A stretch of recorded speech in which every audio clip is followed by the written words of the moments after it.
Welcome to The Human Experience, a podcast about the stories we live out every day and the importance of championing the vulnerability and courage of the storyteller. I'm your host, Jennifer Peterkin, and it was through my own lived story of experiencing domestic violence that this podcast was created. By traveling the globe and interviewing each guest in person, I am convinced now more than ever that stories have the power to change the world. You can join our community of storytellers by subscribing, leaving a rating and review, signing up for my newsletter, following me on Instagram, and more. Thank you for being here. In a world full of noise, to listen with intention is an act of resistance. A couple of years ago, the wife got a divorce and she remarried. And when she remarried, she always had trouble conceiving, and they tried for, I think, 5 or 7 years. And they finally conceived twins. And when the ex-husband found out about that, he filed a false allegation on the children that she had with the previous marriage. So the kids got taken away because there's really no due process in the child custody system. That stress caused a miscarriage at 7 months on both of her kids. It's ridiculous. I mean, it's more than ridiculous because she wasn't able ever to go in front of the judge and say, my kids shouldn't be taken away from me. She had to prove that to the court system. Episode 42 of The Human Experience is a bit different than any we've done so far. Instead of one person's story, this episode contains the expertise and experience of 4 individuals speaking on some lesser talked about components of interpersonal violence, also known as IPV. Dawn, Brian, Ryan, and our 4th member of the forum who chose to go by Cyber Guy are well versed in 2 areas of IPV that are difficult to legislate: cyber stalking and parent-child alienation. They share both their personal experience around these topics as well as the advocacy they're working on and the gaps that currently exist in the system. A brief content warning before we begin: this episode contains conversations around interpersonal violence, stalking, and suicide. Please proceed with care. This episode was recorded near Philadelphia, Pennsylvania.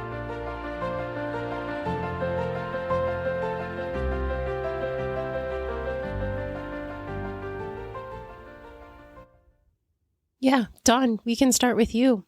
If you want to kind of just introduce yourself as much as you want to and tell a little bit of your story, why you're talking about this. Oh, the other thing is I need definitions. What is parent alienation and what is cyber stalking? Because I feel like we're going to go off and then people are going to be like, what are we even talking about? So alienation is almost like child emotional abuse. It can be false allegations, brainwashing the child, withholding the child from the other parents, and that can branch into different levels of severity, either not, dropping the child off on time at the other parent's house or just blatantly missing the custody transfer.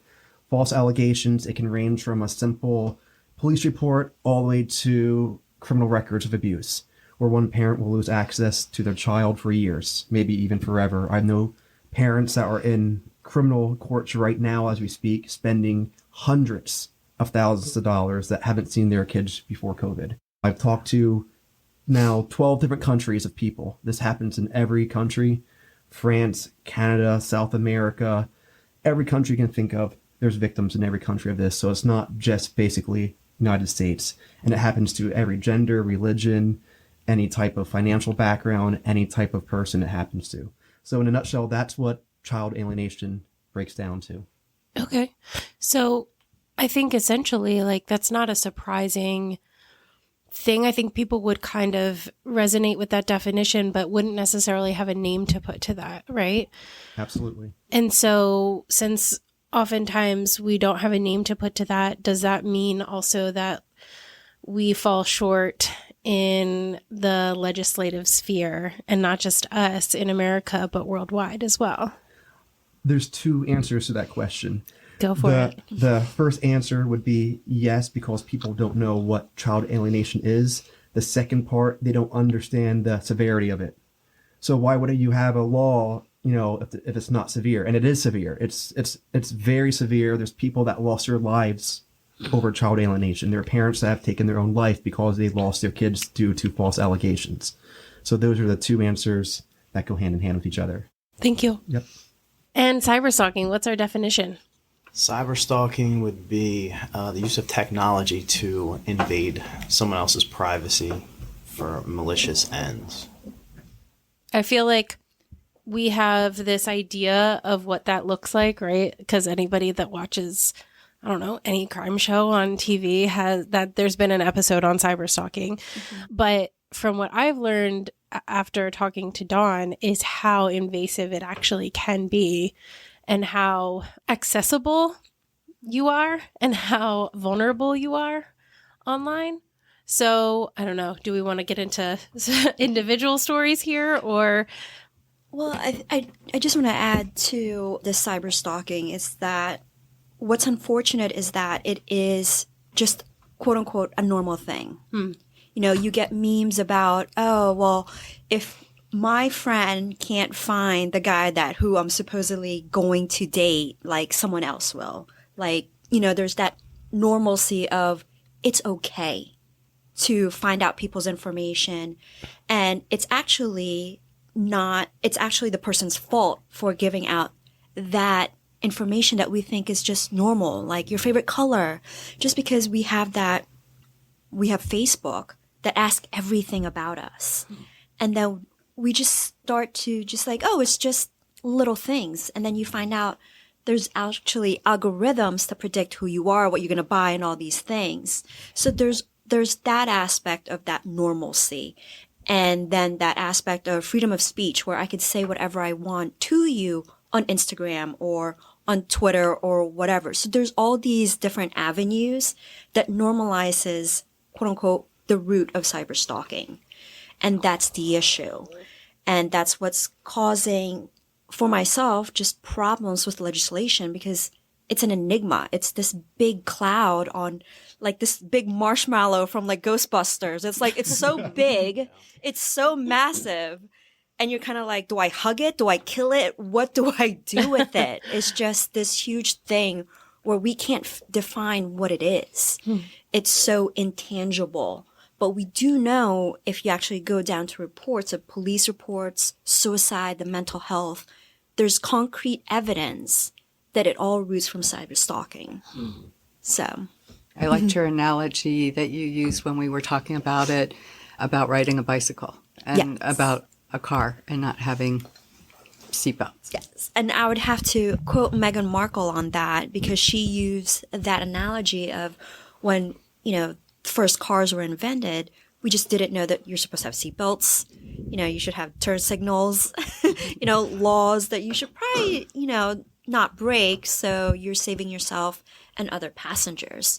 So it was such a great analogy that she used. And that's kind of like what cyber stalking is. We know that it's there, but we can't define it because there's so many different ways you can stalk someone.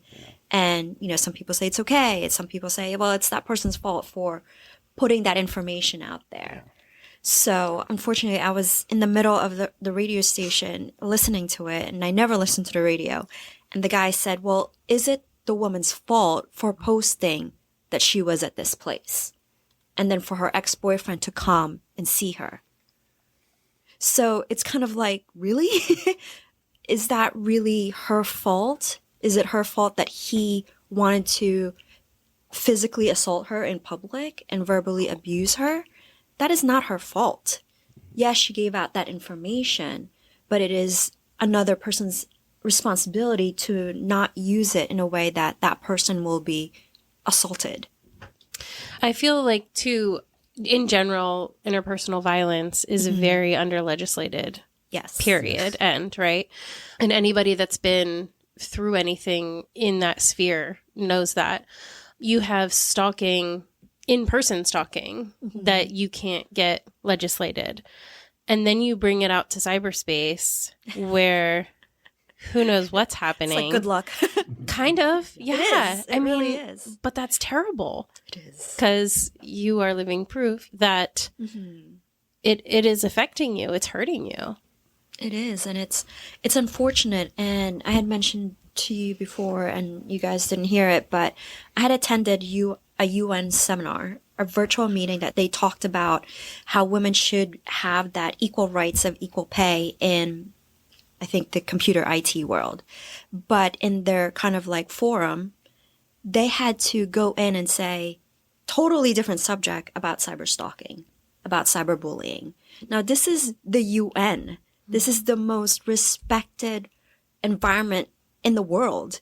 And they recognize that, hey, this is an issue.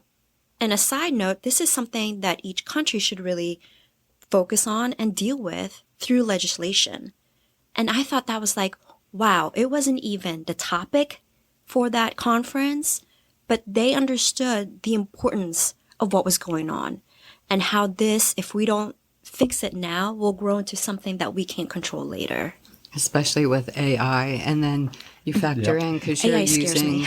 like other people looking at social media. But if you look at women who are cyber stalked from teenagers on up, it's usually someone they know. So it's a boyfriend, an ex-spouse, a spouse, a partner. It's someone that they know who has their information, who is harassing them and doing this. And the laws aren't there for them either. No. And so when someone has your information and then decides to use it against you, or you're not even putting it out there, but they're going into your own personal information, emails, texts, things like that, your GPS and your navigation, where you are, and they're tracking you and those things. It's a whole nother form of abuse and cyber stalking. Yes. And, it's the same with the suicide rate for women in this genre, because what do you do when every single day, 24/7, somebody who's not even in your house physically is harassing you? Because we all live by these phones. Yes. We have iWatches, which I'll never have, but Watch out. I'm like, as I hide mine. Please, yeah. I forgive you. I told you that before. I'm sorry. But I just, our smart TVs. I mean, it's everything. And then today on womenslaw.org, I was reading, and I know this to have happened to me, but they can break into your appliances. They can break into Bluetooth speakers, radio waves, smart TVs, I was reading today, your vacuum, your thermostat, any of these things, they can raise the temperature. They can just mess with you, and there's nothing you can do. So you're at the mercy of this. And then the Supreme Court in June, I believe it's Colorado Supreme Court, they passed a law that protects the predator and doesn't protect the victims. And so I think that's the other thing, is this lopsided. And then, like, I brought in AI, where they can duplicate you and on so many levels, and you're not safe from your own self even, of how they use it. So yeah, it's a undercurrent that for myself that I deal with cyber stalking every day and tracking. And, and I have for the past probably 3-4 years. And it's unnerving to live that way every single day, not knowing if they're going to mess with my email, if they're monitoring, if they're going to interject a text into a conversation with a friend or a group text. I mean, I've had so many things done to me, and it's every day. Like, there is just no relief. And what's really, now, I don't watch Castle all the time, but it's a show that ended like a while ago. Yeah. But they had a murder where the young girl committed suicide, or they think committed suicide. Make a long story short, she was bullied online, and there was a private Facebook account just making fun of her.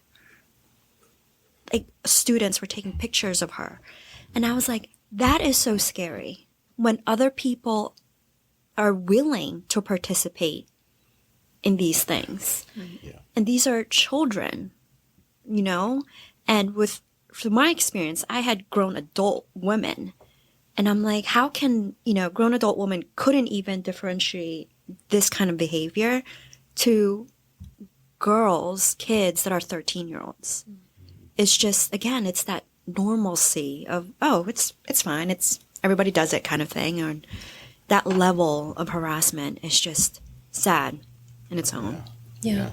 The analogy that you gave before, an analogy that would be good for what you heard on the radio, was if someone doesn't lock their doors, and then they have a break-in and someone enters their home, right? It's not their fault for not locking the doors that they were broken into, but they could have taken measures to help protect themselves. And I think that's a big part of this is education and trying to change that cultural norm of just sharing all your information to everybody, because it's in a sense like unlocking your door. Right. You don't know what this information can be used for in the future or, in the present. Yeah. And I think too, it's like most of us probably don't even realize how much we're sharing to begin with, right? You think you think you're safe and you're not. But I do want to back up and kind of get the intro as to why are you even talking about cyberstalking, parent alienation? Like, what was your introduction and why are you trying to advocate? I don't want to go first. Go ahead, Dawn. You're up. Go. So 2021, I left my home for a divorce from someone who was harmful towards me and to me. And I am still in that divorce. And I'm also being cyber stalked.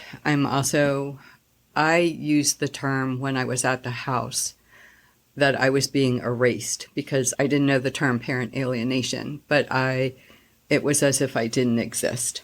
And I was distanced and divided from my kids. And my kids are older. They're not minors, although one was at the time. And because of what I was finding in the legal system, what I was finding through cyber stalking, parent alienation, and a deep faith also in trying to understand. And I had been a Christian life coach, and I had taught Bible study, so counseling sort of was a general gift for me to do.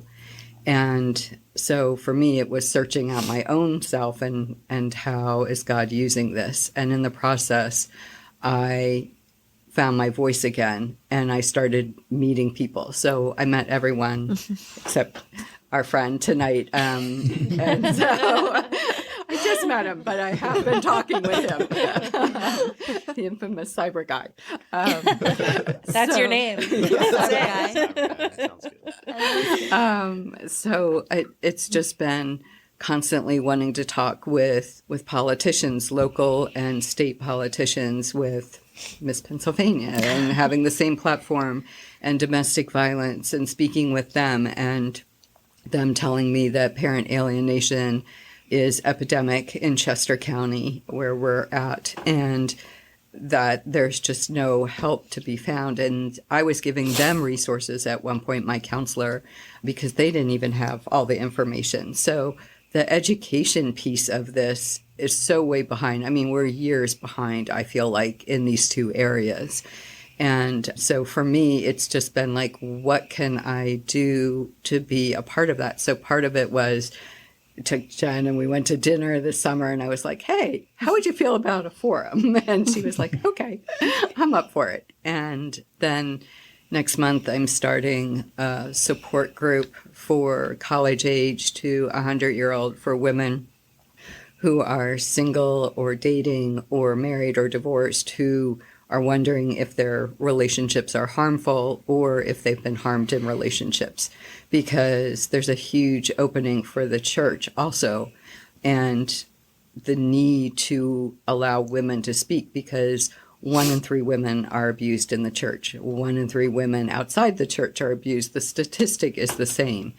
And there's no place for women to go to be heard through the church. So for me, this is a huge benefit, not only for my own self in the healing process, but also to give other women a platform and a voice. And then this forum to bring all of us together, and other people I've met as well, hopefully in the future, to have this discussion about these things, because being alienated or distanced and divided, as a lawyer, Chris Smith in Oklahoma, uses that term, there's nothing worse. There's nothing worse than being to not be able to have a relationship with your kids when you had a great relationship with your kids, and to being harassed through technology that you don't even realize how much technology is around you and how it's being weaponized, basically, and by those close to you and by those who just go online and do those things. So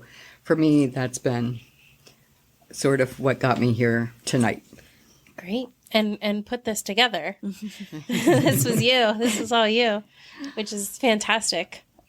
I think it's really going through something and feeling helpless, trying to gain your power back in whatever capacity you can, right? I mean, you're still going through it. So there's only so much you can do right now.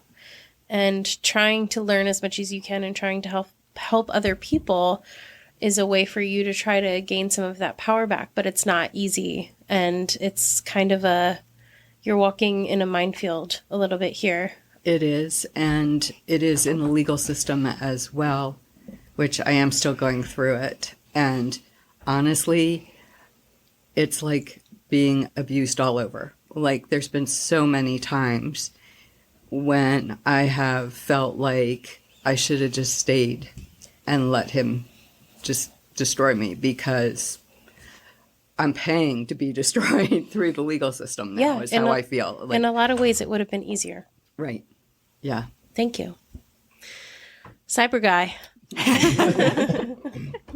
So a number of years ago, maybe 3 or 4 years now, I decided to make a change. I always had in my head that privacy was important, but in just actuality, I have IoT devices and Siris and Alexas in my house. So I decided to throw them all out and just kind of start on this privacy journey, because it's so embedded in us and our culture that it's not something that you can do overnight. It's a marathon, privacy is. So I started there, and through some research found that there's this great open source community out there that makes software that's dedicated to making private, free, and open source software. And it's a big community, and people are working all around the world. They're working together to make this software for people. Wow.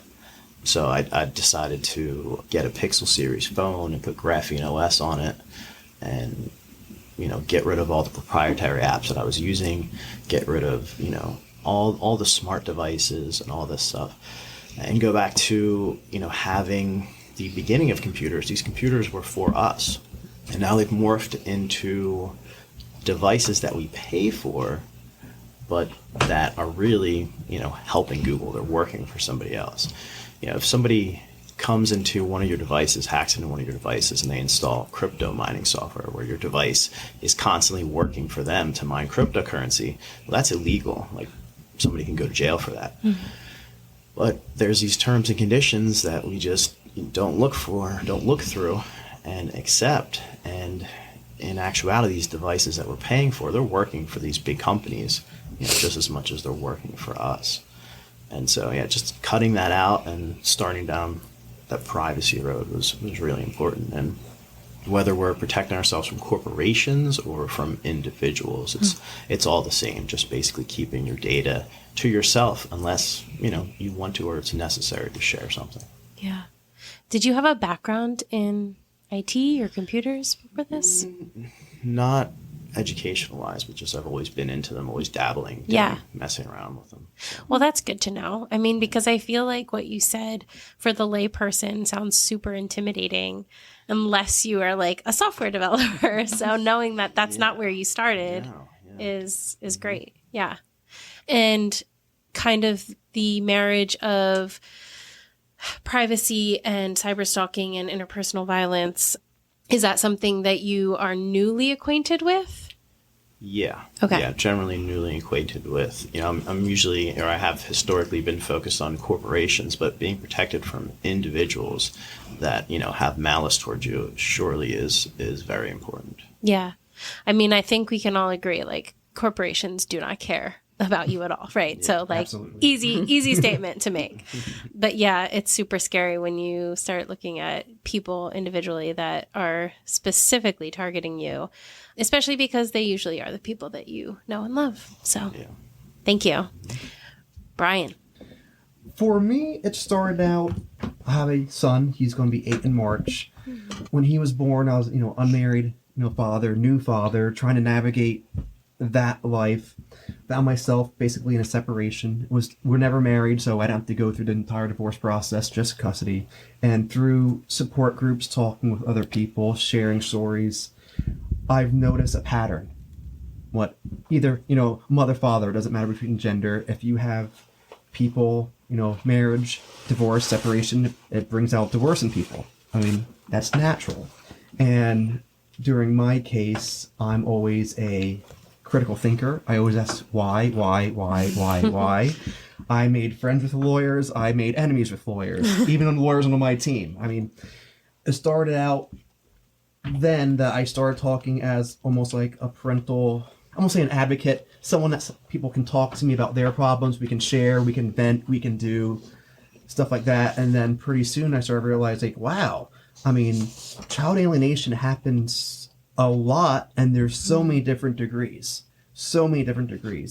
And slowly I started, through all my court experiences, made some friends with lawyers, realized that there are people that have lost their kids completely in this process. There are parents, like I said, that spent hundreds of thousands of dollars.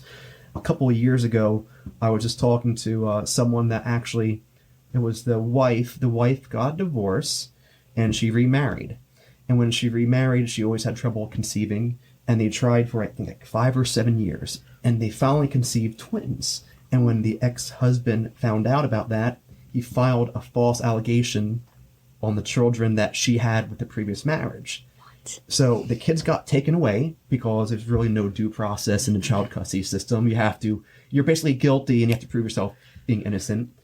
That stress caused a miscarriage at 7 months of both of her kids. Wow. And when she tells me that story, and I say it's ridiculous. I mean, it's more than ridiculous, because she wasn't able ever to go in front of the judge and say, my kid shouldn't be taken away from me. She had to prove that to the court system. You shouldn't have to prove, that you're innocent. It should be the other way around. There's a due process. Okay, you were here at this date. This is what you did. We have witnesses. There is a laws of the introduction of evidence. Family court, it's basically, somebody, the best person that can make up the story the best wins without any evidence. So along that process, always asking why. Got some quick numbers I can run down for you quick to show the severity of this. The Center for Prosecutor Integrity in America states that 8% of adult Americans have been falsely accused of child abuse. That's about 20.4 million Americans.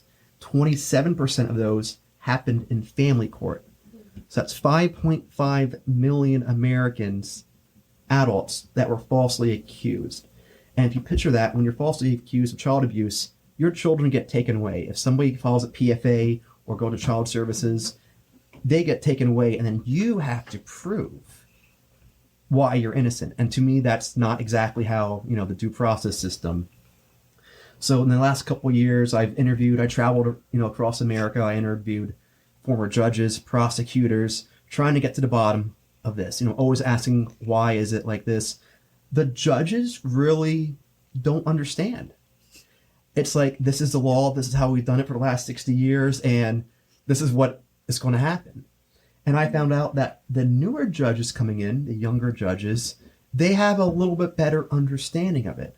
And I don't know if it's because they're more, educated, maybe in law school, or they have the experience of being a lawyer first in family court before being elected to a judge.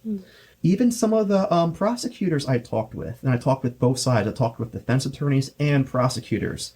The prosecutors, once I started running down, this is what happens, they started looking back at the cases, and it was like, oh, wow, I can see these false allegations of why this has happened. Just because, a protection from abuse order gets dismissed, that does not necessarily mean those allegations go away, and vice versa. Sometimes that there are people that are abused and they need that protection from abuse order. It's just a piece of paper. So I have one of the bills I'm working on. It actually protects the false allegations of abuse, and it also adds a lot of different protection for the people that are actually abused and kids. There's basically more safety nets on both sides, which is what we need. If you're going to have your children taken away from you for life almost, not being able to see them. You just don't want to go into court for a 2-hour hearing unprepared. There needs to be steps, evidence, expert witnesses. And in a lot of the cases I've heard across the world, it's not like that. It's the person who can make the best story to convince the judge. And I've heard some really crazy stories of people having video evidence of them not even being in the house. That got actually closed circuit TV from their employer to bring into the judge to show them that they were not even in the house. And the judge would just say, oh, we'll continue this case at a later date. All while the PFA was never dismissed. So they can't even see their children even having an evidence. And that's wrong. In civil and criminal court now, there are rules of evidence. So the bill I'm trying to get passed involves taking that false allegations in family court and then going to civil court and basically pursuing civil damages in civil court. Because in civil court, there are very strict rules that you have to follow. You can ask in Pennsylvania, you can ask for a jury trial or a bench trial. You can have 12 jurors, or you can have the judge. You can have, if you have an expert witness, you have 6 months to get an expert witness report. You have the right to view the evidence brought against you, and vice versa. In the family court, I've heard so many times where one parent will bring in a paper. Oh, this is a letter that so-and-so wrote saying that they're going to kill me on this date. And they're looking at it and they introduce it and nobody knows what's going on. There's no, cross-examination. The judge looks at it and it's like, okay, you can't see your kids for 3 years and you have to go to anger management. And there's nothing like that in family court. In civil court, it would be more of, cross-examination. We want to see a picture of this evidence. We want to get someone to, analyze the handwriting. Where were you at when you got this letter? Where did this letter come from? In a family court, it's not like that. And it's more like of I call it the streamline. They're there basically to get, punch the paper. We have 100 cases a day. How can we move them along the fastest? I need to make my $250,000 as a judge. And there's so many cases that you can't have due process. Exactly. Right. Exactly. And it's very cumbersome financial-wise for that. And there are cases, I know of a case personally where the father was basically had a clean record in criminal and civil for child abuse. It was thrown out. There's not lack of evidence, and in child custody, this father spent like $128,000 just in the false allegation realm of stuff. And that's a lot of money. I mean, that's a house, that's a car, cars. Yeah.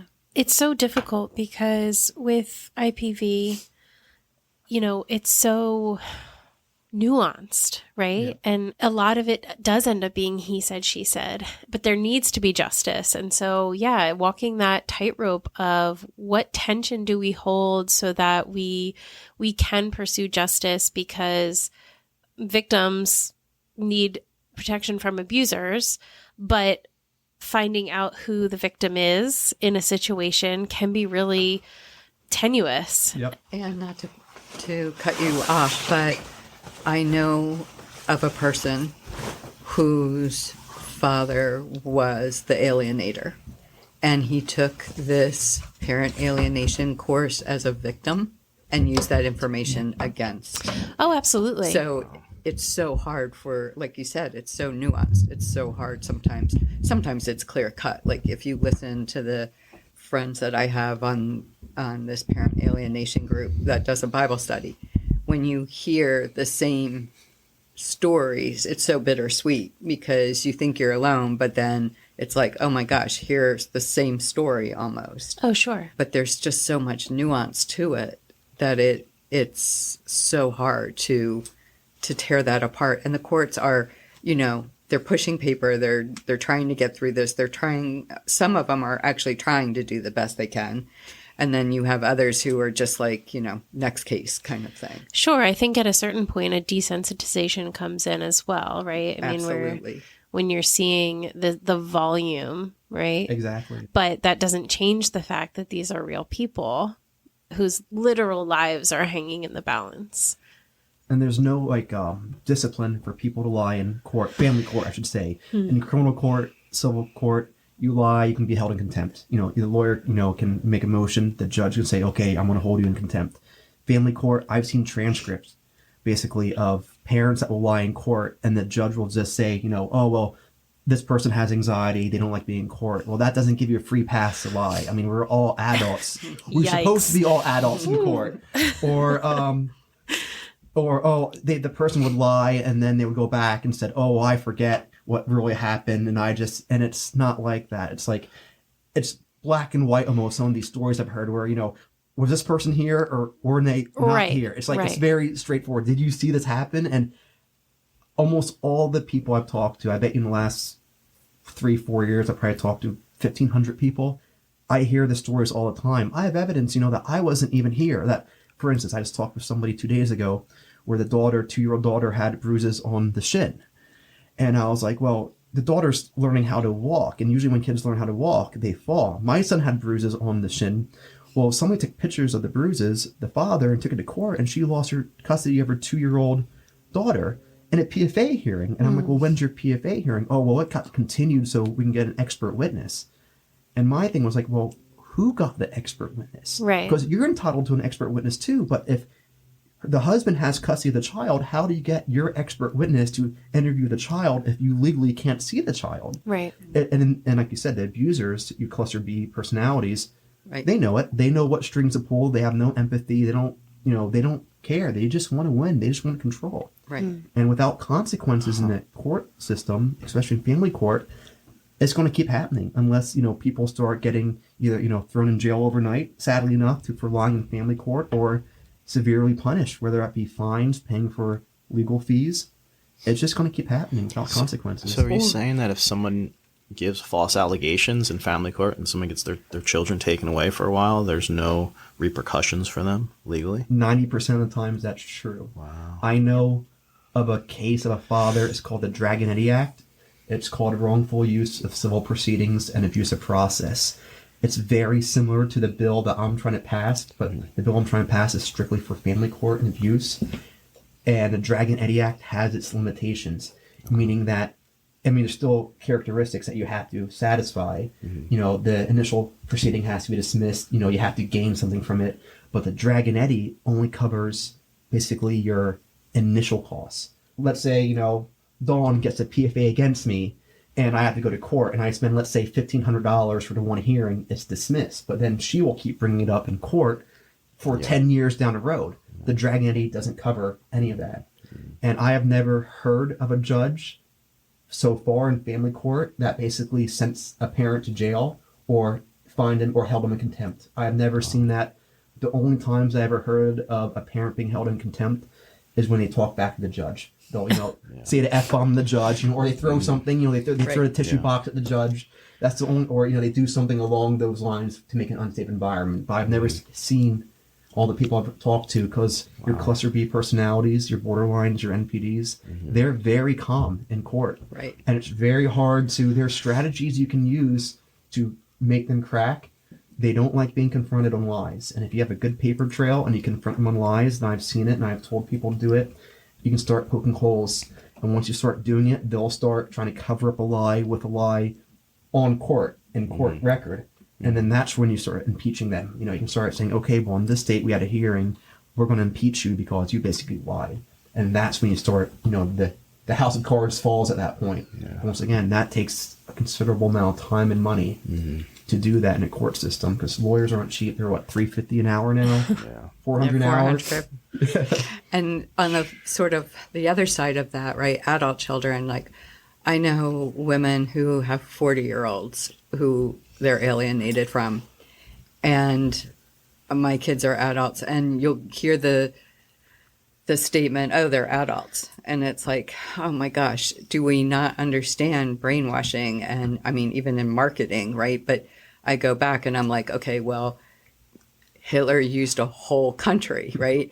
David Koresh in Texas or whatever had a whole thing of adults and kids, right? And then you go, I'm dating myself, but Patty Hearst, right? And Stockholm Syndrome, she was in her 20s. So it doesn't matter the age, right?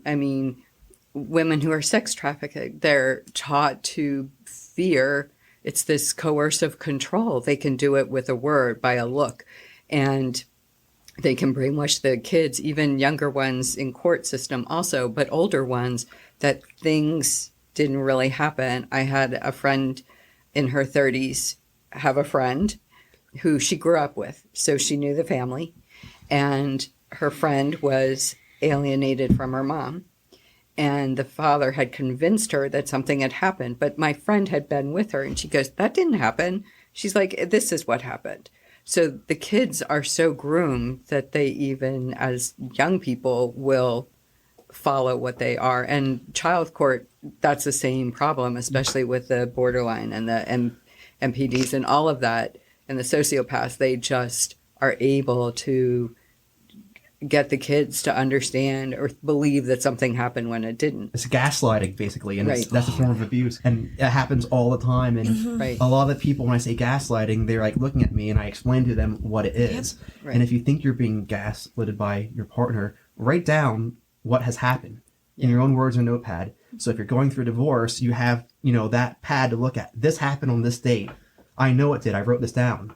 And that's one way I tell people, if you're going to court system, it gives you more confidence in the courtroom Right. of knowing what date. You see your own handwriting, you see your own notepad. If you have to print out, whatever, a security picture from your security camera at home, if you're being stalked or whatnot, that, this person's on my porch at 3 a.m. and nobody's going to tell me differently.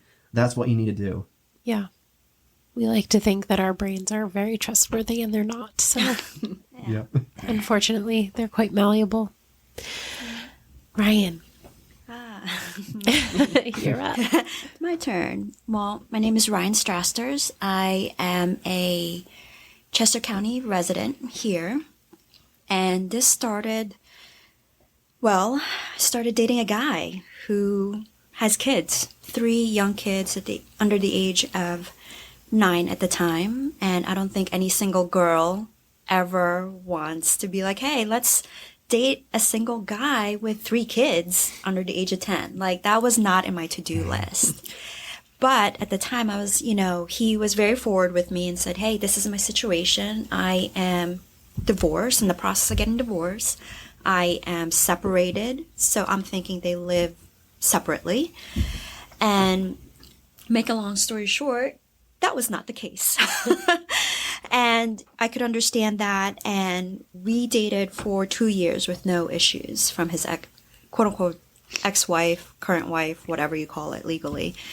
And the problem started when I met her kids, which is understandable. There's that competition of being the mom. And I was raised by a single mom, so I was very cognizant of being respectful. But I'm also very respectful towards myself with setting up boundaries.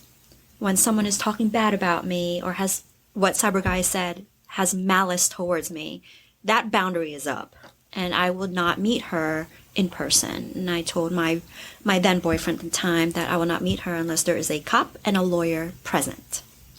Smart. Right? Yeah. And I knew what I was walking into, but I did not think it was going to be to the extent that I was going to go into. And one summer, and I was with the kids. It was my first time at the beach house at Sea Isle. And his daughter walks into the bathroom while I was in there. Again, now that locking the door part. But they were outside. They were down they were at the beach. I was like, there's no need to. Anyway, so she walks in and she's like, hey, I said, you need to leave. And she's like, oh, well, my mom just wants to know if you have any tattoos. So she sent me in here.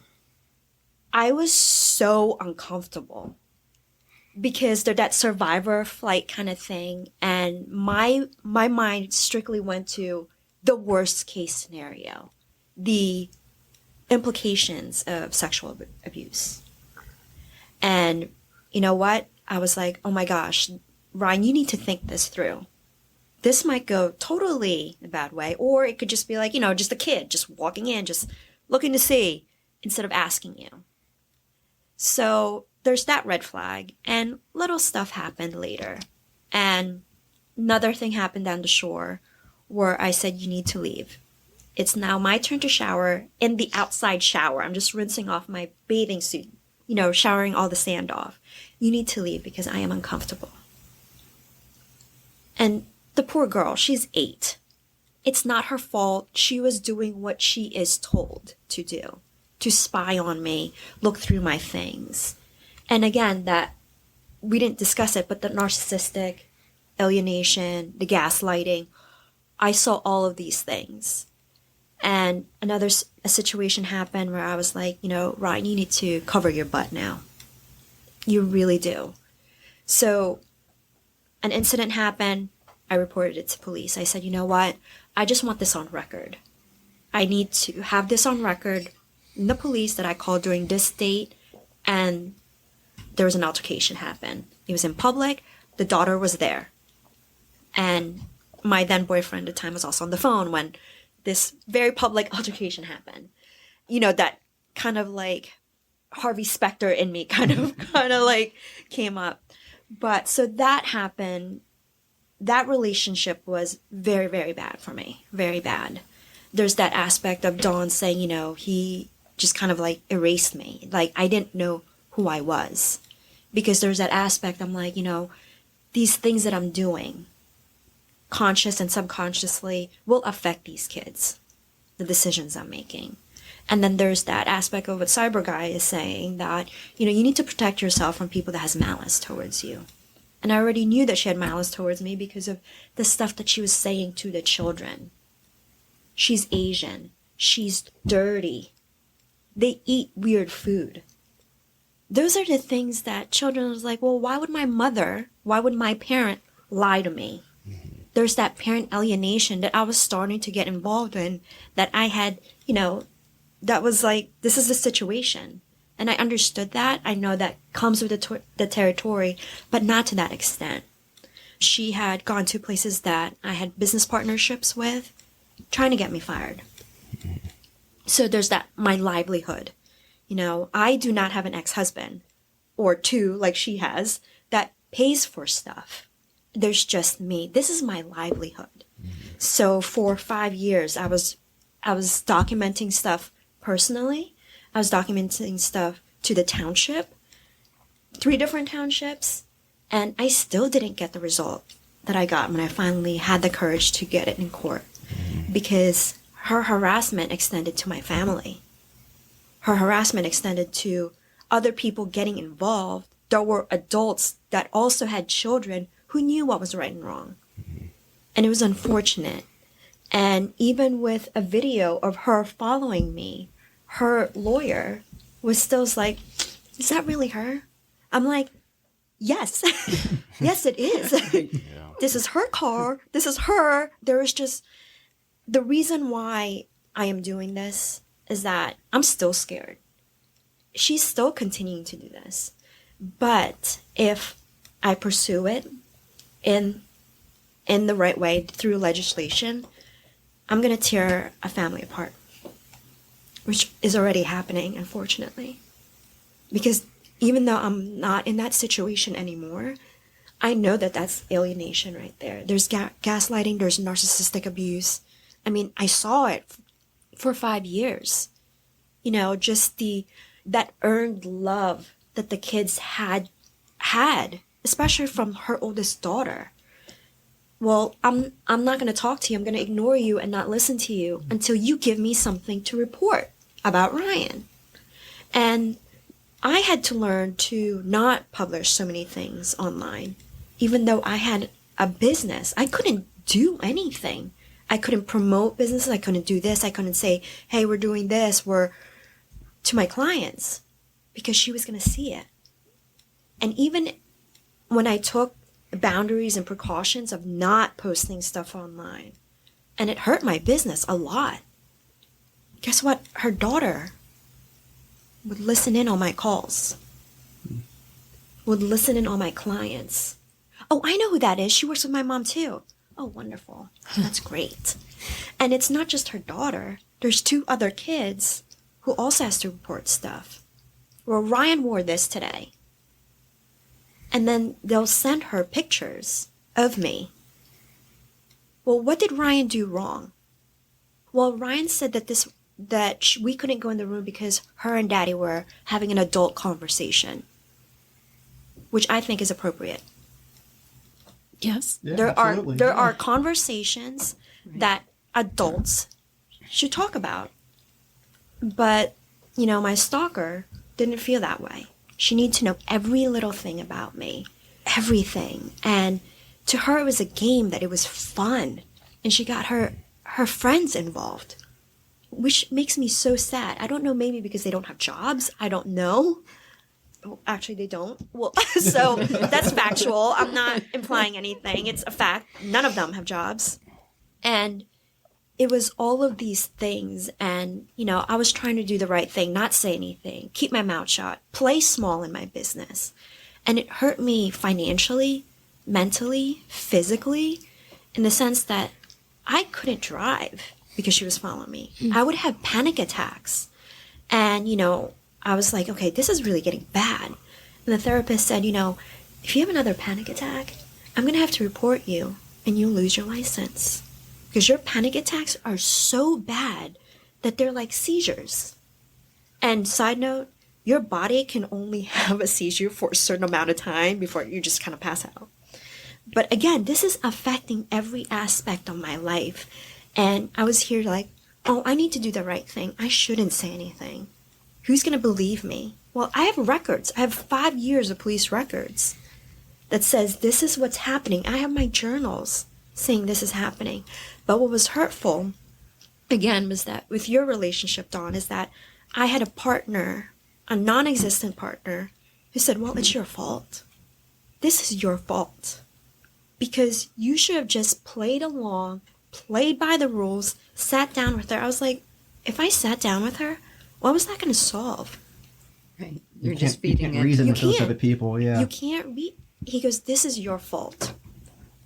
And I was like, wow. And, you know, all of these different aspects of your relationship being, you know, ostracized from your children. I was ostracized from kids that I don't even know. And I was like, I'm a good person. You know, I actually showed them like really, they know the difference between Chinese food, Vietnamese food, and Japanese food, like all of these things. And I was really proud of that. I've just broadened your children's horizon. And you think it's bad because you think we smell? So there's that racist and there's that hate aspect. And there's that stalking of like, if I'm not going to get information from you, I'm going to get it through my kids. I'm going to go get through your employers. There was just so much hate. And I got a text right after we had my court case through her at her for harassment. And her lawyer didn't disclose that she got a DUI because she had a drug and alcohol evaluation, because there's that continuance. There's that constant continuance. Because, you know, these laws don't protect the victims. They protect the person that's being held in court, which is horrible. And I had a text, and it says, go kill yourself. Wow. You need to go back to your country and kill yourself. But you know what? She was smart. She texted it through my business phone, my business mobile phone, because then it's a public number. And she used a Google Voice, which can't be traced. Again, I went to my ex-boyfriend. I said, hey, this is what's happening. Well, how do you know it's her? You're a Delulu. But there's just all these things where I was trying to do the right things, trying not to. But going back to, I can't pursue this woman because I would destroy the children's lives. Even though she probably deserves to be in jail and seek help that she needs, I can't do that to these children. But I can help someone else. But you also have to protect yourself, and we've talked about that, you know, and there's a lot of cyber stalking starts out as a compulsion and becomes an addiction. Obsession. And an It's obsession.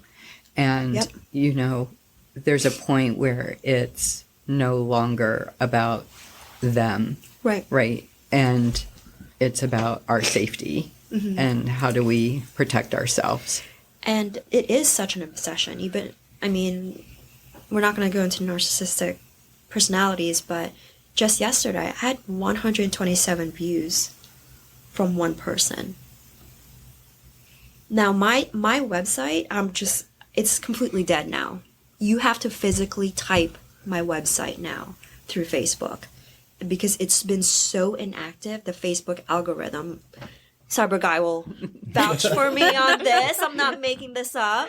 That you have to physically type And because my business is inactive, but I've done businesses otherwhere through somewhere else, so she doesn't see what I'm doing.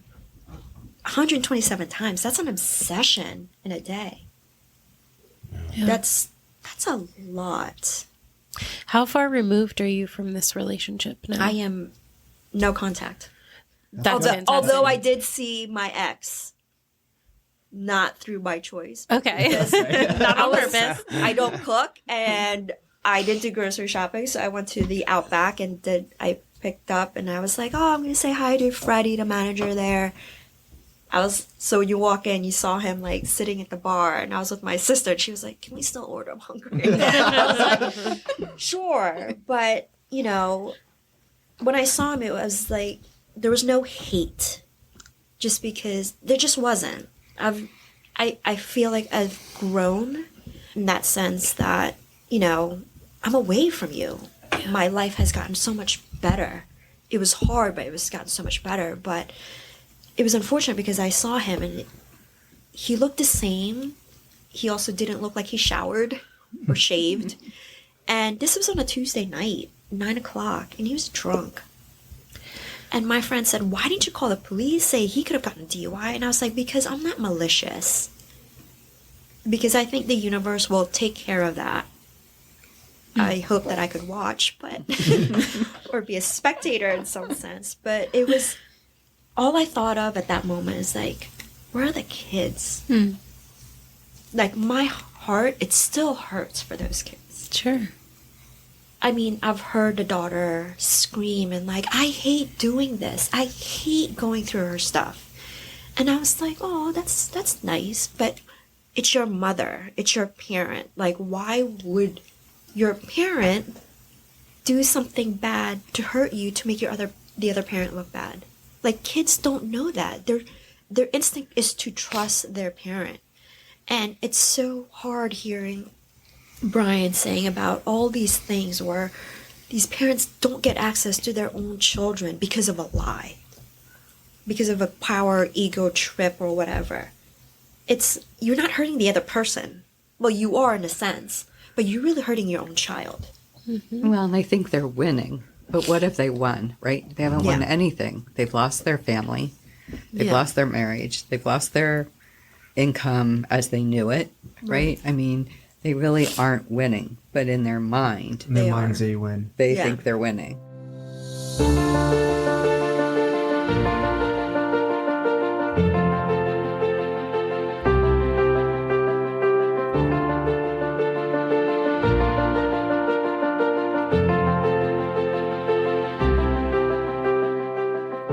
There's a good legal strategy I'll disclose, and it's kind of a good one, is if you can make the other parent think they're going to win or walk away.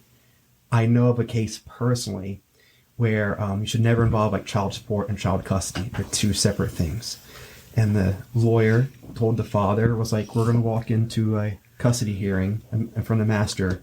You are going to agree to pay child support for the next 2 years, acting like you don't have any custody of your children at all. And we're going to watch what, you know, the other person does. Yes. And the mother was like, oh yeah, I love that, in front of everyone. And the father walked away with 50-50 custody that day. And it was you just have to make sure that they win in their mind, because if they win, you know, let's let them win their game. You know, you play stupid games, you win stupid prizes. That's why I always like to tell people. Yeah. Sometimes they're greedy. Yeah. Like, clearly this woman has won. Like, I'm not in any relationship with her children, her ex-husband, but still has that need of, I want everything. Like, you know? The control. There's that sense of control.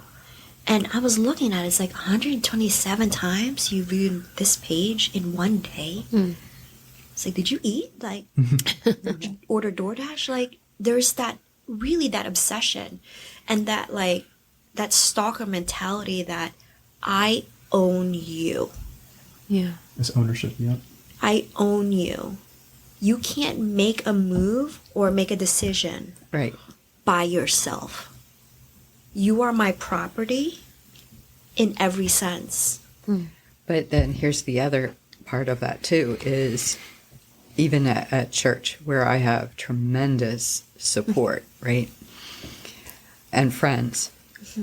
And I've talked to the police, who their idea on cyber stalking is unless he tries to kill you or kills you, or you're videotaping him doing it over his shoulder, they don't do anything.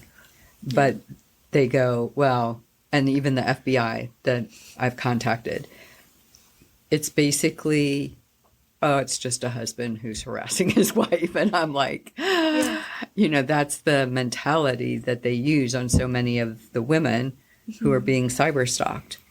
And when you hear something like that, you know, it's dismissive. It is. And I think that's why so many women in the church are silent, because they feel like even if they do use their voice, right, there's still this part that's going to be dismissed or devalued. I know in a previous church where women would bring up the abuse and they would just be like, you need to just suck it up, you know. So much of this needs to be brought open and, you know, I think through the churches as well, which, I mean, there is a movement to start doing that. And what's tough about stalking, the physical stalking, the cyber stalking, is that there needs to be a trail. But the thing is, with a paper trail, you also have to be encouraged to report things. And when it's not reported, then where's the trail? There's this woman who was killed by her ex-boyfriend here in Westchester. And she said, you know, the cops said, you know, it's just an ex-boyfriend being, you know, upset. Well, guess what? He broke down her door, raped her, and then killed her. Yeah. What would you say to your daughter then? Like, are you going to dismiss it next time this happens, or are you going to take this seriously? But again, it's like, to the police officers, and I'm not saying all, because I had great experience with the Euclid, East Wayland, and the Melbourne Borough Police. Yeah. Shout out. You know, right? I want to give them credit because they're just wonderful. Yes. But a lot of police departments, but they're not educated. They're not educated. They're wonderful, but they're not educated. Not educated. Right. They're short on resources, and there's just so many other things that, quote unquote, are more pressing and are more urgent. And I could understand that, you know, there are just more urgent things, but if you actually pay attention to the little things, these little things won't become the urgent things. You know? Yeah, I mean, I would say it's pretty urgent. It is. It's pretty urgent. But, it comes. You know, no. right? I get it. The problem with interpersonal violence is unless you have an abuser physically pushing somebody down the stairs, which is not what 95% of abuse looks like. It may escalate to that, but there are so many other factors and nuances when you come to talking about interpersonal violence. So many different types of relationships, right? And so I think what we're talking about maybe on the fringe in terms of like people haven't heard these concepts before, haven't heard like the vocabulary, but it should be said for all IPV that there is just this resistance to get involved because nobody wants to like upset the apple cart. Nobody wants to actually pick a side here. It's complicated and you are dealing with people in relationship, but that doesn't mean that there isn't an abuser and a victim. So Ryan, are you legislating now? Are you trying to introduce policy? Yes. Okay. It's really hard. I imagine. It's really hard. And it's like, people are like, are you even doing anything? I was like, you have no idea. I get it all the time. All the time. But the thing is, it's because, oh, you didn't post anything on Instagram about this. And I was like, because I'm working on it. If I'm posting, that means I'm not, you know, there's just this, well, but also like the idea that if you're posting, then you are doing something, right? It is. Like it's like it didn't happen. Right. Like if a tree, like, you know, if a tree falls, like I'm like, really? Yes, it's a lot of hard work, and it's contacting the right people, reaching out to the right people. Of course, trying to understand personalities. We're like, well, why did you not get this like result in court when you had this evidence? again, I've learned to kind of navigate on how Yep. to speak to certain officials about that, but it is very hard. It's really hard. I imagine it's re-traumatizing on some level as well. It is, because most of my time is spent on talking to victims. And that's what I really wanted to do.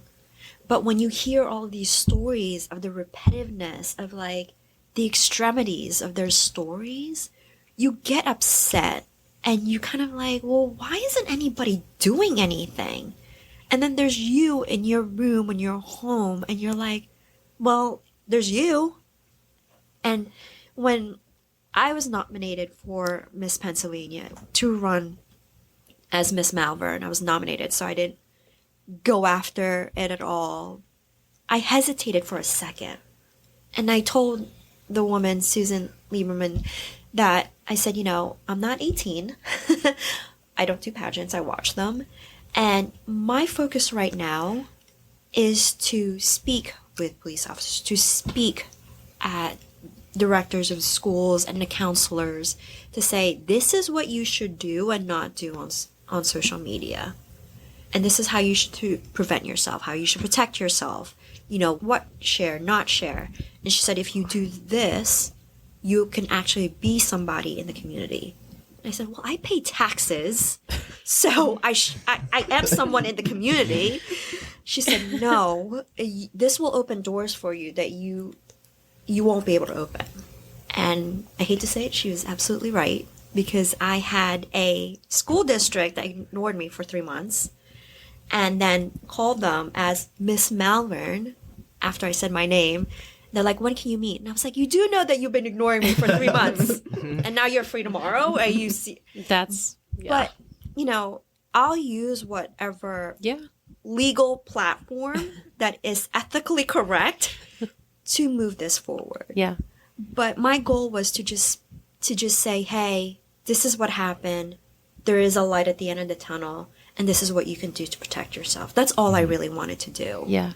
But when you hear these victims, and then 3, 4, 5 suicides, and then murder within the tri-state area because of this, and then you're talking to victims, you're kind of like, well, I really should do something. So what is your policy? My policy is that it has to go align with domestic abuse, because from what I've found and from the people that I've talked with, victims, the stalking actually roots from domestic abuse. That's where it all starts. Yes, there's some like bullying and so forth in schools and stuff like that, but the majority is really through domestic abuse. So I want a policy to parallel the domestic abuse. So my goal right now is to not just have legislation in the state level and the federal level, but also want policies for the police departments. And then trickle it down to school districts and then to women's shelters. Because then there's that kind of like hierarchy. It's kind of like when you're in corporate America. You can't just like push out policies to the middle managers. You have to let customer care know, this is how you answer the phones. This is how you answer the problems. I want it to be like that in that sense. I don't want it to just be like, hey, let's go talk to young girls about how to protect themselves on social media. Well, legally, they should do this and document everything. Police officers should be welcomed and educated on, okay, if this is this is what's happening, this is a level yellow. Okay, this is the second call, now it's an orange, and then the next one will be a red, because of the severity of what's happening. So there's already that kind of like, okay, check mark here, check mark here. Because what I've found with police officers is that, kind of like with any task that you don't know how to handle or tackle, you have to have kind of like a manual or instructions. And then you're like, okay, this isn't so bad. This isn't so hard. So if it parallels the calls that they have intakes for domestic abuse, they're able to kind of gather information of how this will escalate to something else. And that's what, unfortunately, it's a lot of questions that the police officers have to get. But you know what? It'll save them time through the follow-up. In the long run, yeah. Is it sort of like a lethality assessment program, Yes. like running parallel to a domestic violence? Yes. That's cool. Because then it's familiar to them. The police officers doesn't have to go through another set of training to go through cyber stalking, because again, their issues are resources, the budget, the time to kind of retrain and say, hey, it's kind of similar to this. So it's kind of like, this is familiar. This is something I can handle. I know I can handle. It gives them that sense of confidence also in that legal standpoint. Be like, okay, I know how to handle this. This is not going to be something I can just push off and just like, it's not important.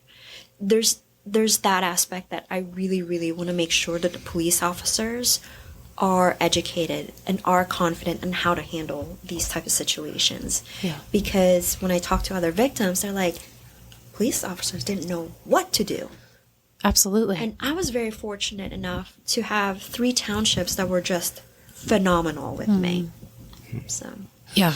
So Ryan, in your case, did the legal system help you out at all in the end? Did you make any headway? it absolutely did not. Absolutely did not. Okay. There's one thing I'll add to you, Ryan. So in Pennsylvania, we have protection from abuse, PFA. There's one word that basically would prohibit you from getting a PFA against your ex's. Oh, I have Former- no relationship with That's her. exactly. To get a PFA in Pennsylvania, you have to have the intimate relationship with that person. And I have discussed that so many times with sitting judges. Oh my goodness. And I was like, it should not be a matter of proximity. It should be the matter of the actions. Who cares if you're dating someone? If someone's stalking you or someone's abusing you, or it's the actions, not the proximity. Right. And I remember asking the judge, well, why is it like this? Oh, well, this was made back in 1993. Yes. So that was their excuse. And- It's old. And you know what? Same-sex relationships can have PFAs. Interesting. The cop, I don't know if I could put this in record, suggested just say that you guys had an intimate relationship. Wow.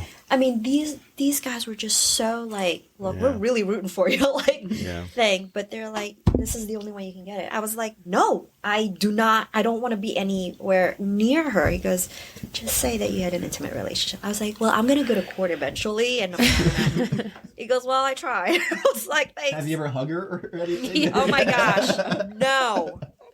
Just one time. Yeah. But, he was very helpful, and he said, you know what, if you're going to put cameras in your home, you need to point it here, have this, and I was like, thank you. Well, it's hard too because, right, even if police are educated, the limitations of the legal system itself only allow them to go so far, right? So, like, yeah, we can tell you how to set things up so that you're more protected physically, I guess, but it's not going to help you legally. And, I was speaking with the police officer, and he said, to him, from his experience, it's very discouraging for him, and it always hurts him when he takes the domestic abuse calls that escalates to being stalked. Because he knows at the end, the victim's not going to win. Because the legal system is not for them. And it just broke my heart because he knew it too. And to think, if you've got police officers who's like, look, you're not going to win. I'm not even going to bother doing all these things, doing all these steps. Because it's like, they do all these steps. And he told me, he's like, I'm not going to share this story because he shared it in confidence. He goes, I wanted to slit my wrist at the end of that court case. He was so heartbroken. And it was a 3-year ordeal. I was like, oh my gosh. And you kind of like think on their end, like, there's these calls that they do take that's domestic abuse, and there's kids involved, like young kids, like 2-3-year-olds, because they're twins. So he was like, my sister had twins, and it was just like seeing her in that state, I was like, oh my gosh. But you kind of like... That's another part, like the suicide rate for police officers. Yep. I know Delaware County, I think it was 2 years ago, but it was coming off of COVID probably. But they had a series of suicides. And, Right. so much of it is feeling like they're helpless to help, in the process. And it's not all about domestic violence that they take it. There's other reasons, but there is a helplessness there too. Right. And this police officer, I know we don't judge books by its cover, but I would not want him to be opening knocking on my door, because he's a big guy. Like, you can tell he looks like Thor to me. Like, I was like, oh my gosh. But I'm short, so everybody looks like Thor. But for him to even say that, you're just kind of like, wow. Like, there's all these issues about being police officers not having a heart and just not following policies. There are those police officers that do see everything, from one journey to the end of the journey, and justice not being served. And it's just, it makes, going back to Cyber Guy's question, is you lose faith in the system. And I could understand why some parents that lose in court, not in the fault of their own, will take violent actions. And you just see this parent that's just oh, shot this parent. Well, did you know what the one who just got killed did? That person just reached a breaking point because they just wanted to see their kids. They weren't the bad guy. You just see that, hey, this person's a bad guy, but the actual person who died was actually the person who just tortured them. So it's who, right. There's who a wins? helplessness Who wins? in wherever you turn. I mean, for me, I just feel like everywhere I go, I can't get help. Mm-hmm. And it's either, I just feel like I can't get help. And that is the most difficult thing for me, is that there is no aspect of my life right now that I even have remote control over, other than to sit here tonight, but I have no control over my life. Mm-hmm. And there's no one who will advocate for me in that capacity either. And after years of certain things, you're coming out of trauma. You're not even capable of even making decisions sometimes, and you need that support system to help. And I was very fortunate to have a lot of people help me with that, because so many women can't make those situations or safety plans or any of that. And I think it's so important to have advocates, because everywhere you turn, you don't have any advocacy. You're just totally on your own. And that's a horrific thing when you've spent most of your life with somebody and then all of a sudden you're thrust into being alone. I hid what I was going through by myself. I didn't want to be seen as weak, and I didn't want to be seen as a victim. I said, you know what, I'll handle this, I'll handle it. But my body was just being affected so much that I couldn't hide it anymore. And, when I did have that group of peers and family, that was like, oh my gosh. And so they had to actually drive me around because I was having panic attacks. It was very hard. And it just didn't stop. And it just escalated still to my sister's windshield being broken out of state, because my stalker drove all the way down to Delaware. But how did she know about my sister working in Delaware? The kids. It's nothing that I shared. Again, it's what can you share? Right. You can't share anything. And I didn't even share it. She just, she got promoted. I was like, oh my God, congratulations. So you're working here? And I was thinking, oh, did I say that too loud? In my home, did I say that too loud for the kids to hear? Yeah. When you don't feel safe in your own home and you don't want to leave, and it's a safe haven, and it's also like your fortress and prison. Yeah. And then you having to go to people who you think are advocates for you, legislation, the district attorney's office, who just, okay, it's just a docket, we'll just go through this. I'm like, but we didn't go through everything that happened. No, it's fine. They don't understand. There's so many forms of abuse. I know for PFA, it only covers physical abuse. Mm-hmm. There, I can name 12 different things. It could be financial, if one spouse controls all the money, controls where you go, what you wear, who you see. Right. There's so many different types of abuse out there, and it's abuse is abuse. It's for control. It's damaging. People have I call it brain fog. When when you're in that situation or a high stressful situation, you just can't function besides you wake up, you get dressed, take a shower, eat, and you don't know what you did for the entire day. You come home, you're just basically like, what did I do today? And the court systems, and I know I see this a lot, the interviews I had with sitting judges, they just look at me like, glazed eyes. Like, am I just talking do you understand? Did you take in anything that I just said? And it's more of like, oh, well, if there's no blood drawn or no bruises, it's more than that. Right. I mean, the emotional abuse, having the kids, spy, that's a form of child alienation. You're basically using your kids as a pawn. Triangulation. Yeah. Even. Yep. You're using your kids as a pawn to get information for your own gain. Yep. It shouldn't matter what, Right. this person And the does. psychological abuse, you could argue that emotional, spiritual, litigation, economic, financial abuse. I mean, it goes on and on, the different types. And a lot of times, right, they're layered. So it's not just one, it's multiple layers. So Yep. Hiding medication. I've had somebody that I was talking to that the spouse hid their blood pressure medication, and they had to obey that spouse in order to get their blood pressure medication. And I'm like, that is twisted and disturbed in so many ways. But at the same time, it's like, if you need something to live, to control your blood pressure, you are going to abide by that person hiding the medication from you, or, controlling it. And it just, I mean, it's amazing. It's sad. I mean, it's sad. And if you go up to a judge and say, oh, this person, withheld my medication for 5 days, I want a PFA, the judge is going to go like, did you go to the hospital? Where are your bruises at? Do you have, did you have a heart attack? So here's another thing, sort of cyber-wise, right, in this realm of abuse that nobody's even thinking about.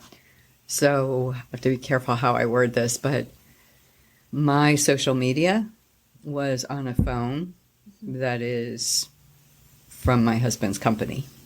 Okay. So he technically owns my cloud. How in a divorce do you get your social media, your cloud? How do you end that? Because there aren't any laws to my knowledge in divorce. And who's to say that he doesn't move it and put it somewhere else so that he always has it? I mean, I know for a fact I've deleted 3 accounts and they were back on my phone. And I didn't, just rest them for a while, retire them. I deleted them and they came back. So where's the law on that? Like, they are so behind in the legalities of social media, of divorces, of spouses who at one time were together, who they know the information, all your information, and they control that. Mm-hmm. And you have no way of saying, And I don't know if if there's laws on that, but to my knowledge, I don't know how to get my stuff. No, I don't know any laws regarding it, but what I would say is leave behind anything that you can and start fresh someplace else where he doesn't have control over the servers that are getting your data. Mm. And so, even if it's as simple as just making a new Google account, right? But then you're giving the data to Google servers, right?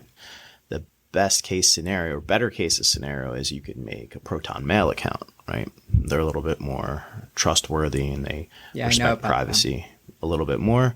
And then as you continue on, you can also have your own servers, which is just a computer that's not hooked up to a monitor that runs all the time at your house. It could be a little Raspberry Pi. And then that works as a server that captures all your data and can keep things synchronized on all your devices. It's good to know. I mean, I haven't done anything with the social media. It was basically just a look at, and keep in touch with friends. But I have no social media on this new phone just because right now I don't want to put anything out there. And really, after all I've learned, I'm like, I don't want to put anything out there. So, but it was always nice to kind of, keep in touch that way because unfortunately I live in a technical world and I'm going to have to navigate it at some point. But the other thing for me is I will never probably have total freedom because we have kids. Yeah. And I'll never be able to have that freedom to converse with them because their phones are owned by the company too. So, he can keep track of them. So there's no way for me to be able to sort of separate and have total anonymity. At least I don't know of it now. I mean, maybe we do, but I don't know of it. Mm-hmm. So it's always a concern that, whoever wants to cyberstalk me and has my information, I won't ever be able to get free of that. Yeah, I wouldn't say like cut off communications with these people, but try to go through different, more secure channels, right? So if you're using Facebook Messenger, let's say, to talk to somebody, we can use something like Signal. The issue with your children's phone is that if the company owns them and he has some sort of remote control over them, then any end-to-end encryption is just going to be open at the end. So anything you would send to them would be open. But as long as you're, I guess, clear in your mind on what is potentially open and what is secure, you can start to build those fences and start to etch out a safe space where he's not able to enter, right? Where you do have your privacy again. Kind of like what Brian was saying, make them think they won. Mm-hmm. In a sense, like with my stalker, I make her think that this is the only page that I have for my business. So she goes through there while I'm over here building it. And she has no idea because the name isn't at all similar in any sense, and it's totally different. So she thinks it's this and that my business is non-existent because I'm not posting anything on social media, Facebook, LinkedIn, nothing.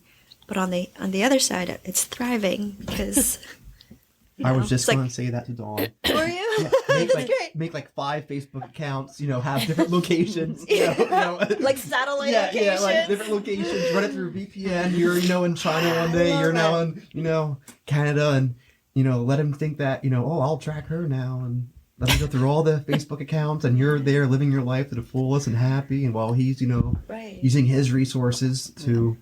Is it Mission Impossible Rogue or is it Fast and Furious where they think like Vin Diesel? So it's Fast and Furious. So they think Vin Diesel's in all these different areas when they're like, no, he's actually 2 doors down. So it's I've had success, but I've had a VPN that another cyber guy put on. There are multiple cyber guys. Yes. And he put it on, and 6 times the person tried to break into the VPN, and he was like, "Oh, he's mad," and within 24 hours, he got around the VPN and had control of the VPN.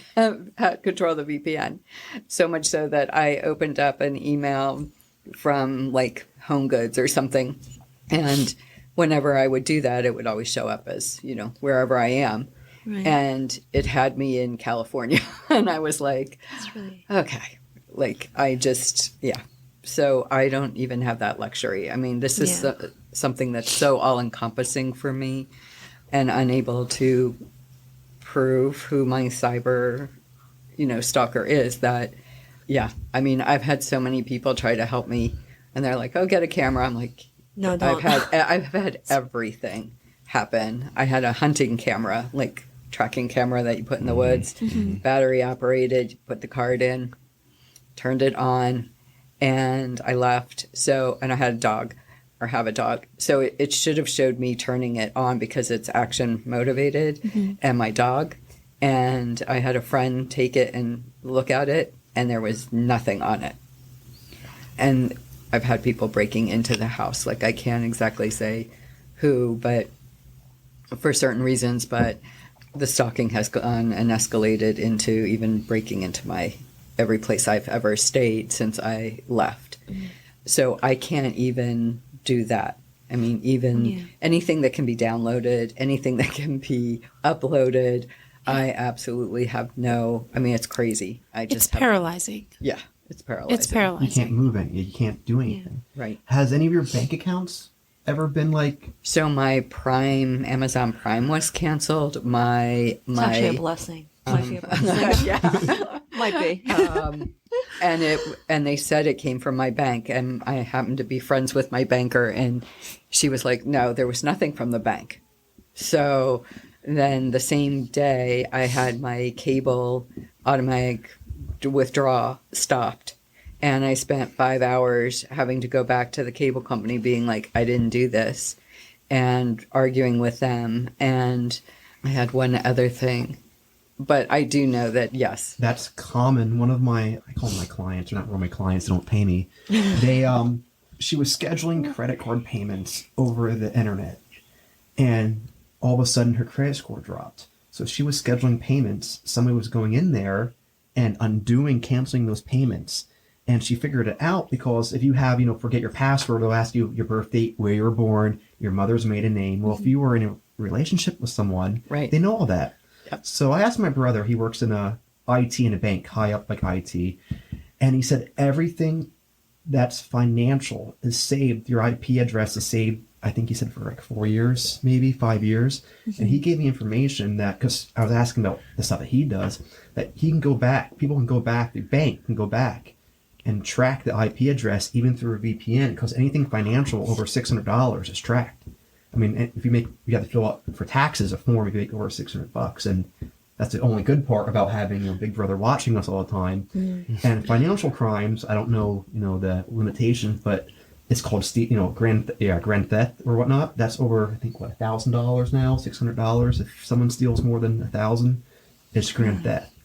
Right, And, but the FBI exactly won't even look at it. If it's some ridiculous number like 165,000, they won't even touch you. So they're like, you can make a report. And it was like, so again, it's just another area where my life becomes hard because I'm filling out paperwork that nobody's even going to look at.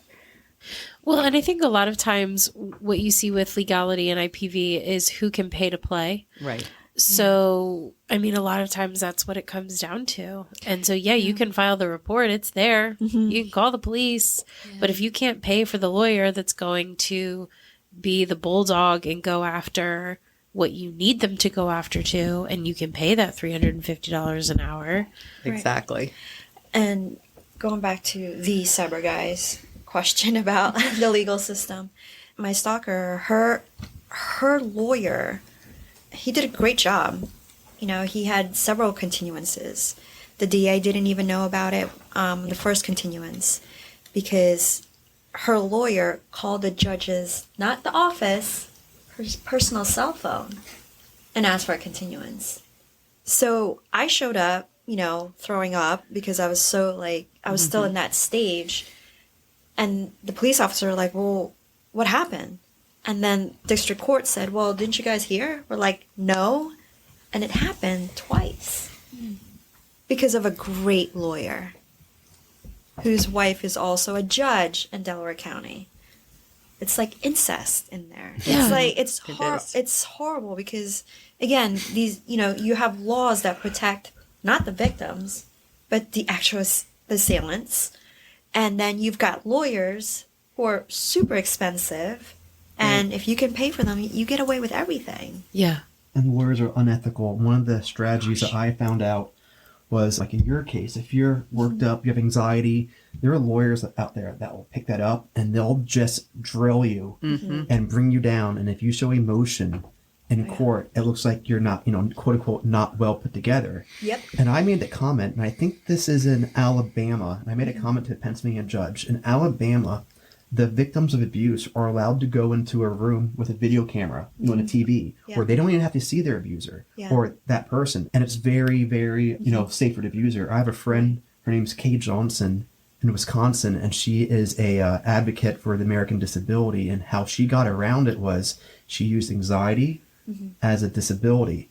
And people with disabilities have a special, the ADA. So if you have an anxiety disability, a lawyer cannot basically attack you because you're built of that. That's great. And I talk with her, almost, here and there and stuff. Right.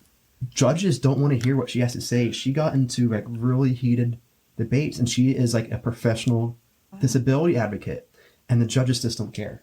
No, I they don't. don't have time to go, in this room. It's the work that she has done is amazing. And I was like, if we have that, how hard is it, to have a room with a video camera and a TV? Right.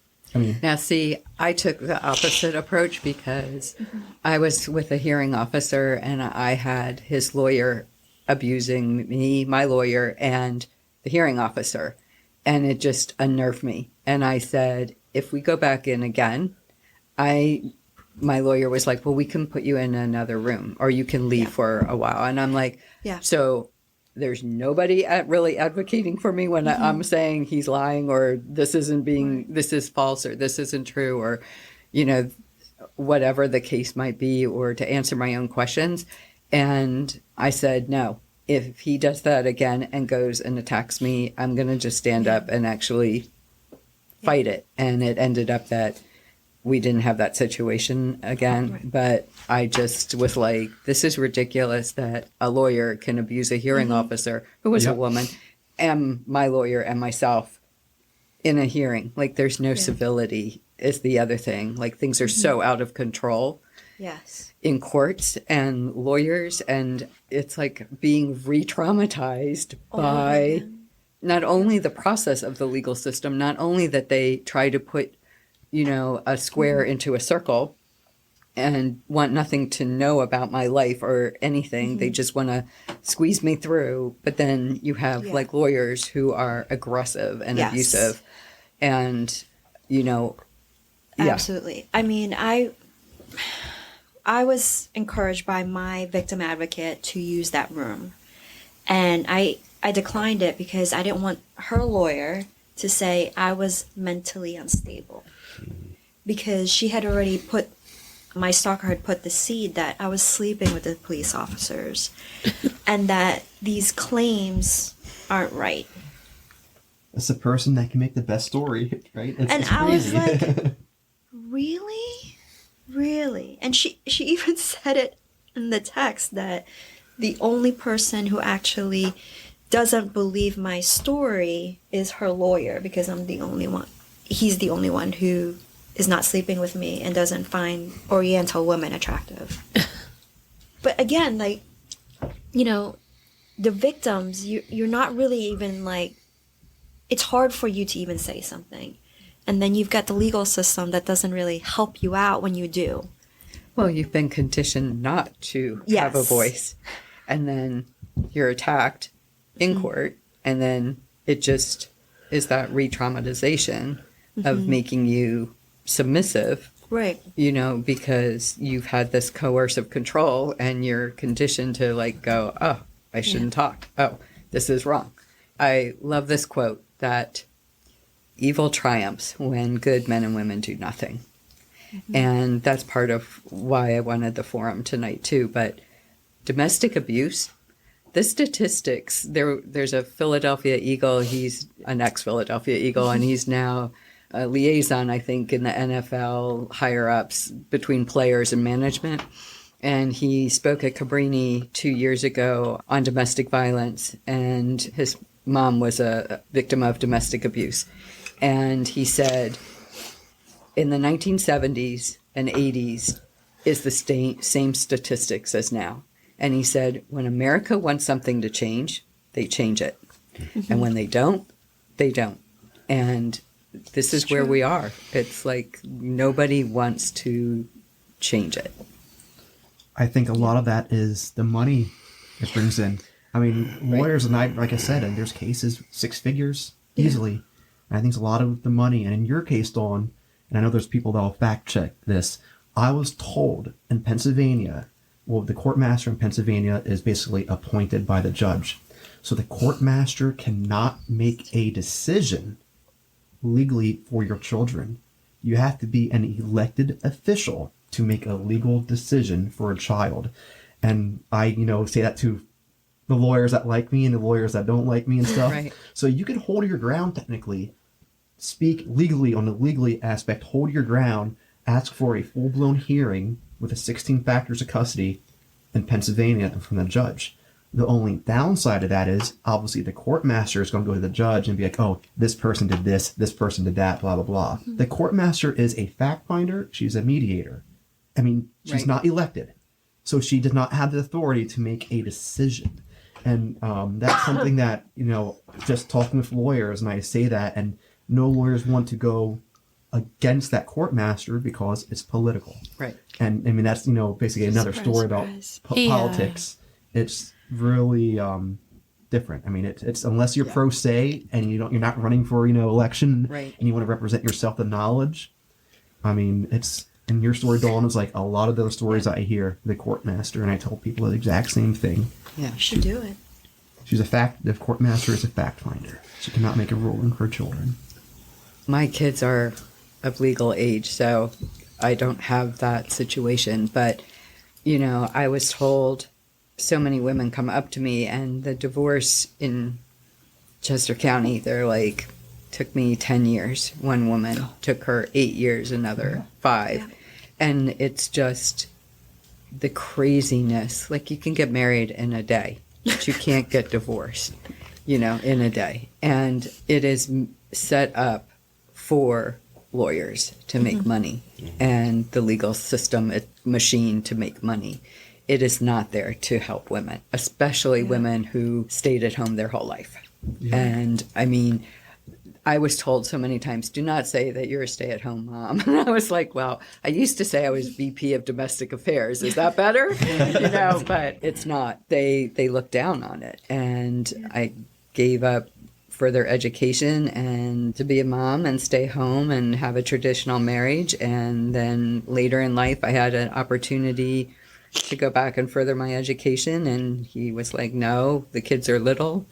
And now the courts are penalizing me for it. And I feel like there's just this lack of understanding and a lack of empathy and a lack of reality. Like, in the court bubble is one thing, and in reality is another. A different thing. Yeah. And they don't seem to be able to bring the two worlds together. Yeah. And I think that is the saddest part of the legal system at this point. I mean, sometimes it works for you, sometimes it doesn't, but it's basically a crapshoot. And like you said, it's whoever has the best lawyer, and if they're borderline and their arguments and they're persuasive and all of that, and MPDs, you have no, but God, right? By the grace of God. So what is something each of you kind of would want? Well, specifically Cyber Guy, I want you to tell people, I want you to tell people like something practical, I guess, moving forward. It can be really intimidating, I feel like, to start to kind of remove yourself from being open and out there on the internet and all of that stuff. So what are some practical ways people can start to kind of pull back on that without, like digging a bunker for themselves? We'll start with that. Yeah, I think so every individual has their own like threats that they're looking at, they're facing. And so it depends on each individual, right? But like some easy steps are just, social media. There's a lot of settings in these apps, in social media apps and stuff that are just way deep in these menus that you don't know unless you're looking for, You can set your profile to not be public, to only share certain things with friends. And so those are like the beginning steps of like just not making things public. That there's a whole like discipline around finding open source information called OSINT. And, there's, police do it, everybody does it. And so if you can prevent your information from being out into the public, out in the open, it will protect you. Yeah. It's hard, sometimes you don't even realize, like outside of social media, right? You have all these like background checker sites and stuff, and like you can search websites, find your own address and your previous address and your phone number and your email address, and you're like, how do these people know this? And it's like, how do I even control the flow of information, right? And is it like, do I have to remove myself completely to kind of have control over that? The address thing is a little more difficult. So all these people search websites. You can go on there and request your information be deleted. Okay. And there's like thousands of them. So these people that are very into privacy, they take it one step at a time and they make a commitment. Like, I'm going to, ask them to delete. I'm going to ask 3 different people search websites to delete my stuff. And after, a year and a half or however long it's going to take, then I'll be through it. And then there's just maintenance after that. But another small thing that people can do is get a VPN. And the VPN is going to protect your IP address, mostly against websites that you might visit. Yeah. So every website you visit is not going to know your actual home IP address. There's some things you have to keep in mind. Like Brian said with banks won't let you use a VPN and then access the bank websites. You would have to turn it off to do that. But for everything else, really, it's good to just not have your public address say, hey, I'm over here. I'm on this webpage and this is where I live. Right? Yeah. It's Awesome. a small thing. No, it's good. It's good information. It's good to know. And until something happens to you, I feel like we don't think about it a lot, like the average person, right? And then something happens and you feel like you're drowning. So it's good information to have. Brian, Ryan, and Dawn, what is something from your point of view that you want people to understand about IPV? And I guess from where you stand, whether it's from the experience individually or with your experience with the legal system, what's something you would want people to know that it seems like people aren't grasping? For me, my goal is to make sure that victims know that it's okay to use your voice. That's it. It's okay. And I was going to share this on Facebook just because of the anniversary and, just certain stuff that's happened in the past. And it's just, we talk about vulnerability and being authentic, and it's so good for your soul. But it doesn't mean anything. It's crap. Can I say that? It's absolute crap. It's absolute crap. Because it's like, we always say that, being authentic and being, true to ourselves and self-care and mental awareness. But to be authentic means you have to be honest to yourself. Mm-hmm. And for me, that was very, very hard because I was scared of what everybody was going to think of me if I said my truth, my story. And, and I'll be honest, I lost people. Yeah. Because people that I didn't think I was going to lose during this time. People that I respected and I thought were strong and would understand and would be compassionate. But they were not.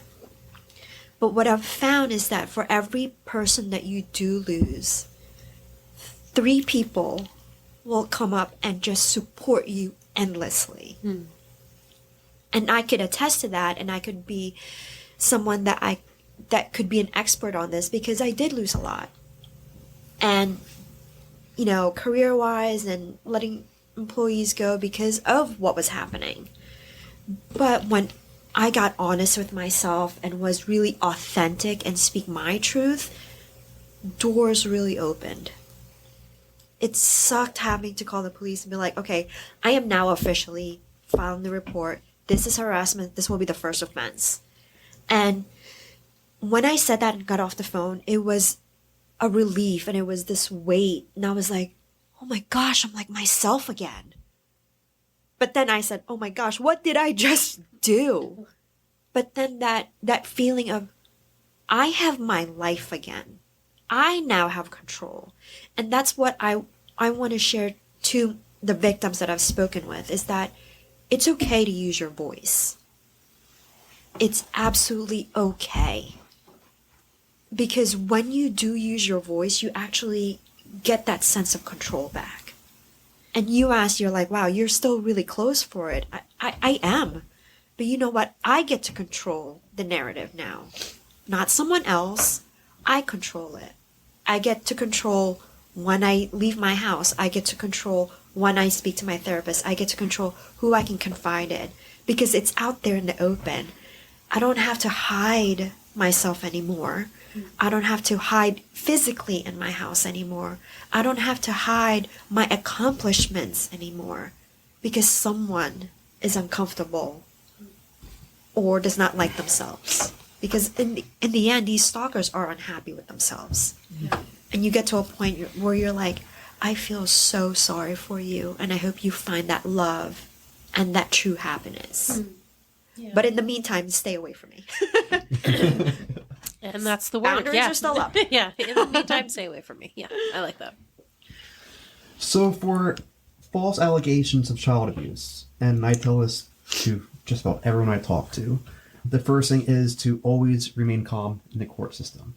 As much as they lie, just remember, it's recorded. You know, if it's in front of a judge, it's recorded. You can impeach them. You get the transcript. There's plenty of things you can do.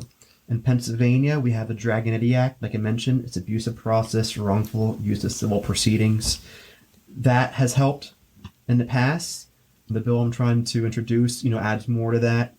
And just kind of going off what Ryan said, I get a lot of people that will send me email, hey, how's everything going? We haven't heard from you. It's not that we're not working. It's the opposite. We are working. Yep. I mean, this isn't going to be a 6-month ordeal. This is going to be over a year. It's going to be meeting with numerous senators, lawmakers, doing numerous podcasts to get, the word out of what we're doing. So that's another thing, the people that are going through false allegations, you're not alone. This has happened before. It will still happen. Even if a new law is passed, it'll still happen, but now we have a better recourse of action. So anyone that's going through it, worldwide, as it is, they're not alone. We're working on it. I mean, we're going in the right direction. About once a month, I send postcards out to the senators, all the senators in Pennsylvania, marketing, what we're trying to do, what I'm trying to do. I try to get as many meetings, in-person meetings with the senators as possible, because in-person meetings, I can be more, I don't want to say aggressive, but be more involved, needless to say, than rather calling them on the phone and, seeing their reaction. I can't see the reaction through a phone call. That's basically about it. Just keep your head up high. I mean, the laws on the books right now are about 20 years old. I had a lawyer tell me that the family laws in Pennsylvania are from 1993. I was 4 years old in 1993, and I look at, what I was growing up with when I was 4 or 5, 6 years old, and to the technology and how society is these days. There's a big gap of not, of things that we could add. The cyber stalking. Back in 1993, if you say cyber stalking, they would look at you weird. What's cyber stalking? True. What's cyber? Yeah, exactly. Period. What's Yeah. Facebook? Is it a book at faces? Is that a yearbook? Yeah. Is that a yearbook? So that's basically all the advice, or what I can tell people is that we're working on. Ryan here is working on her calls. I'm working. Dawn, cyber guy. We're all working together, and not just us, but there's people all across the world that psychologists that are the one psychologist I know is in United Kingdom, top psychologist. She's trying to push for that child alienation, child abuse is real. There's people out there that think that child alienation, emotional abuse, financial abuse is not real. It is. It is. It is. It is real. It's because there hasn't been case studies in the last 50 years, so it's new, they said. I'm like, 50 years is not new. That's old. Thank you. I mean, what both of you are doing with policy and legislation, honestly, it makes me tired just thinking about it. There's so much bureaucracy and so much red tape.